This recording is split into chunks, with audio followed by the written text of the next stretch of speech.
नमस्कार, बहुत बहुत स्वागत है आप सभी का हमारे विशेष कार्यक्रम खास कार्यक्रम में। मैं आप सभी के साथ हूं कंचन।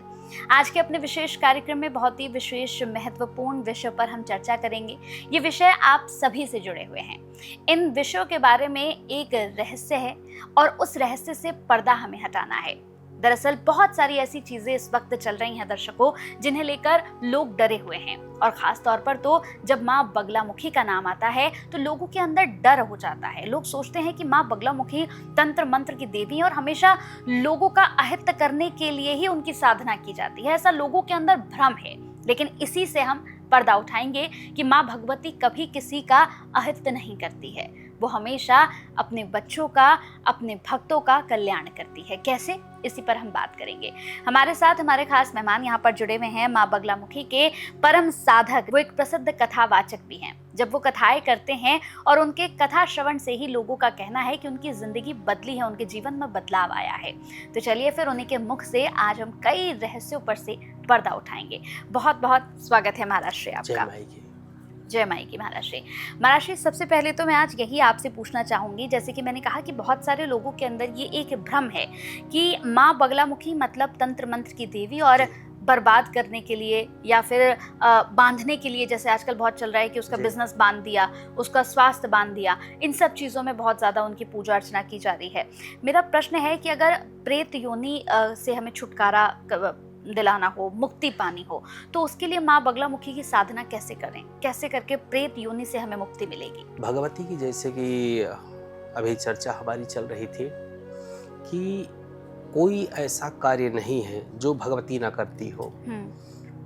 कोई भी, चाहे वो प्रेत योनि हो, चाहे किसी भी तरह से। क्या होता है कि भारतवर्ष में पितृपक्ष में प्रायः जब ऐसा प्रेत दोष होता है कुंडली में, या कोई अचानक मृत्यु जिसकी हो जाती है, वह प्रेत बनता है, भटकता है, तो कॉन्सेप्ट ये है कि श्रीमद् भागवत जो है तो उसे मुक्त करती है। अच्छा। उसका मूल पाठ होता है। लेकिन भगवती को बताया कि अगर भगवती के सच्चे साधक आप हैं, उसकी आप साधना करते हो, तो कोई भी किसी भी योनि में है कोई व्यक्ति, चाहे उसके लिए उसका जप किया जाए या स्वयं के लिए जप किया जाए या किसी तंत्र मंत्र बाधा दूर करने के लिए उसका जप किया जाए, जिस उद्देश्य से जो संकल्प आपका होगा, भगवती उस संकल्प को पूरा करती है। ये बगलामुखी का प्रभाव है, दिव्य उसकी शक्तियां हैं। कोई भी ऐसा कार्य नहीं है जो बगलामुखी ना करे।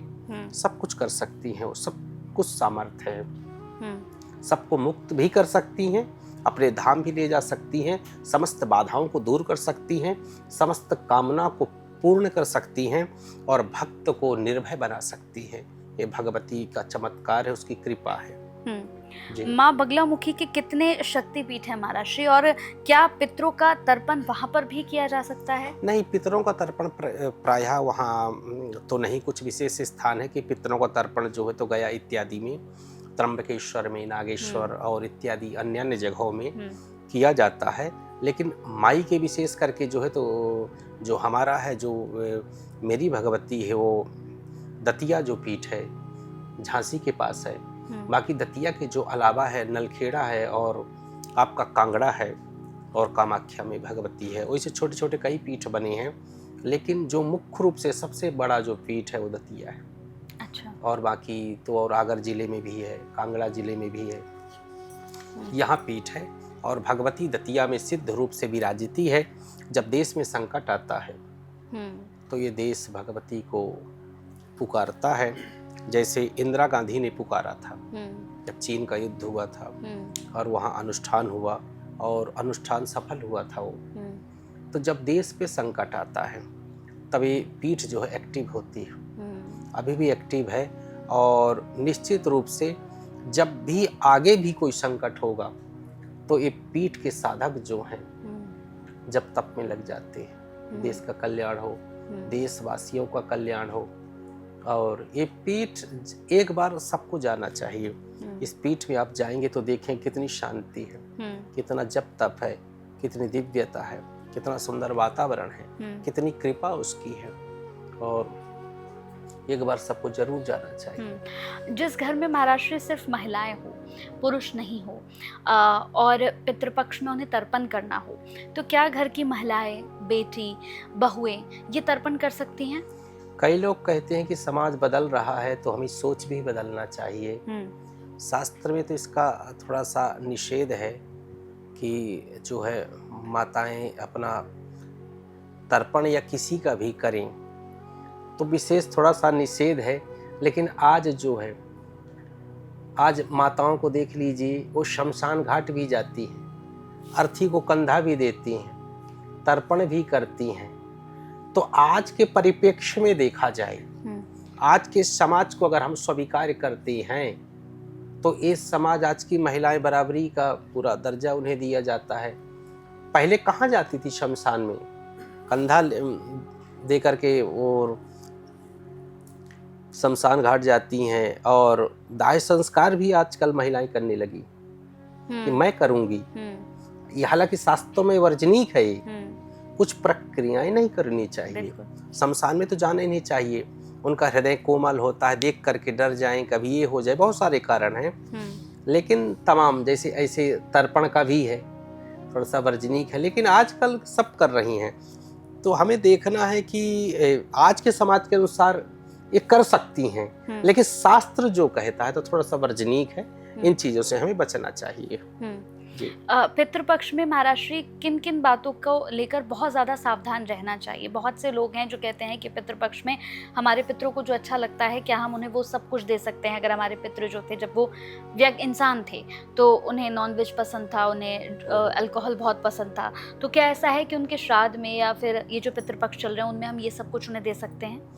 उनको तो पसंद हीरा भी था, सोना भी था। एक हमारे गुरुजी बड़ी अच्छी कहावत करके, देखिए सीधी से एक मूल बात है, एक बहुत ही सीरियस बात है कि पितर कौन है? आपके माता पिता हैं, आपके पूर्वज हैं। जब तक माता पिता आपके हैं तो उनका सेवा करिए, जीते जी उनका सम्मान करिए। दादाजी हैं, दादी जी हैं, उनका सम्मान करिए। कई लोग मुझसे कहते हैं महाराज जी कि हमारे पिताजी चले गए, हमारी माताजी चली गई, उनकी डेथ हो गई, परम पद हो गया, स्वर्गवास हो गया, कितने दिन का सूतक लगेगा? तो हम कहते हैं कि तुम ये बताओ कि माता के प्रति तुम्हारा क्या स्वभाव था, पिता के प्रति क्या था? क्या तुम पिता की सेवा करते थे, माता की सेवा करते थे? तो वो कहता कि नहीं महाराज जी, मैं तो नहीं कर पाया, मैं बहुत बिजी रहता था, व्यस्त रहता था। मैं बोला कि बेटा, तुम्हें जीवन का सूतक लग गया, तुम्हें कोई भागवत मुक्त नहीं कर सकती, क्योंकि जीते जी तुमने माता पिता का सम्मान नहीं किया। माता पिता आपके भगवान हैं। बिल्कुल। उन्होंने आपको धरती पे लाया, आपको पढ़ाया लिखाया, इंसान बनाया। जीते जी उनका सम्मान नहीं किए, मरने के बाद तुम खीर पूड़ी खिलाओगे, मेरे पिताजी ये खाते थे, वो खाते थे, पिताजी भी हंस रहे होते। देखिए, बुरा लगे तो लग जाए। The truth is stranger then fiction. सत्य कल्पना से आश्चर्यजनक है या जाई नो दैट। लगे तो लगे, ये कड़वी सच्चाई है कि जीते जी माता पिता को पितृपक्ष आ रहा है, बड़े घड़ियाली आंसू बहाएंगे कि मेरे माता, मेरे पिता, मेरे वो जब तक थे, क्या उनका सम्मान आपने किया? जिसके हैं सम्मान करिए। मरने के बाद पूड़ी सब्जी खिलाने से, मालपुआ खिलाने से, वो तो है ही है कि हमारे शास्त्र में है, वो करिए आप। जो पिताजी को पसंद रहा हो, जो दादी को पसंद रहा हो, जो दादाजी को पसंद रहा हो, यही तो पितर हैं हमारे। और याद रखें, ये पितर 16 दिन आपके घर में रहते हैं, आ जाते हैं और देखते हैं कि मेरा बालक, मेरी बालिका, मेरी बहू, ये क्या करते हैं मेरे लिए। अगर आपने पितरों का सम्मान नहीं किया, वही पितृदोष में परिणित हो जाता है। तो उनका सम्मान करिए, जीते जी, मरने के बाद भी करिए। ब्राह्मण को बुला करके जो खाते पीते हैं, अब पीने का मतलब शराब मत पिलाने लगना कि दादाजी वो करते थे। हमारे गुरुजी कहा करते थे कि एक पंडित जी यजमान के यहाँ गए, तो यजमान जी बोला, पंडित जी हमारे पिताजी ये खाते थे, इसको लो, उसको लो, दाल ले लो, ये ले लो, वो ले लो। तो पंडित जी मजाक मजाक में कह दिए कि आपके पिताजी तो हीरे की अंगूठी भी पहनते थे, वो भी लाओ। सही बात। वो भी लाओ। तो शराब मांस मदिरा मत खिला देना किसी को, भोजन कराना, सम्मान करना, यही पितरों का असली सम्मान है। महाराज श्री, पितृपक्ष में वो कौन से काम हैं जिसे माँ बगलामुखी के साधक अगर करते हैं तो माँ बहुत प्रसन्न होती हैं? पहली बात तो सदाचार हम्म, सबसे ज़्यादा अगर ऋषियों ने ध्यान दिया है इस भगवती की साधना में, वह है सदाचार, हम्म, वह है नियम। हम्म, उठने का क्या नियम है, सोने का क्या नियम है, आपका जीवन कैसे है, आप किन प्रक्रियाओं का अनुपालन आप करते हैं, आपकी दिनचर्या कैसी है, इन चीज़ों का ध्यान करें। आप पितरों के साथ साथ भगवती की साधना भी करें और नियम के साथ आप करिए। उस दौरान जहाँ तक पितृपक्ष में, वैसे भी पितरों का समय होता है और इसके बाद नवरात्रि आती है, तो इसमें जो है तो महत्व पूजन के साथ साथ स्वच्छता, पवित्रता और ब्रह्मचर्य को विशेष महत्व दिया गया है। पितृपक्ष में महाराज श्री किसी की मृत्यु हो जाए या किसी का जन्म हो जाए, क्या इसे अशुभ और शुभ के दृष्टि से देखना चाहिए? नहीं, ये तो निराधार है। जन्म विवाह मरण गति होई, जस जहाँ लिखा तहाँ तस होई। जिसका जहाँ जो ये जन्म और मृत्यु में तो किसी का अधिकार हो ही नहीं सकता। ये तो ईश्वरीय कृपा से होता है, ये तो ऑटोमेटिकली होता है। इसमें न दोष बालक का है न माता पिता का दोष है, इसमें न कोई दोष है न कोई किसी भी तरह से है। कई लोग कह देते हैं पितर पक्ष में हुआ तब पितर होगा, शायद ये बालक या बालिका पितर होगी। ये कुछ चीजों में ज्योतिषीय गणना के अनुसार हो सकता है, लेकिन ये कोई कह दे कि पितृपक्ष में हुआ है तो अशुभ है, बेटी हुई या बेटा हुआ, बिल्कुल अशुभ नहीं है, उतना ही शुभ है जितना किसी और पक्ष में होना। कोई दिक्कत नहीं है, बिल्कुल 1% भी नहीं है। न ज्योतिष के अनुसार है न शास्त्रों के अनुसार है। ये कभी भी कोई जन्म ले सकता है, जब लेगा वो शुभ ही शुभ है। किसी भी रूप में कोई शंका मत करे कोई भी। बिल्कुल।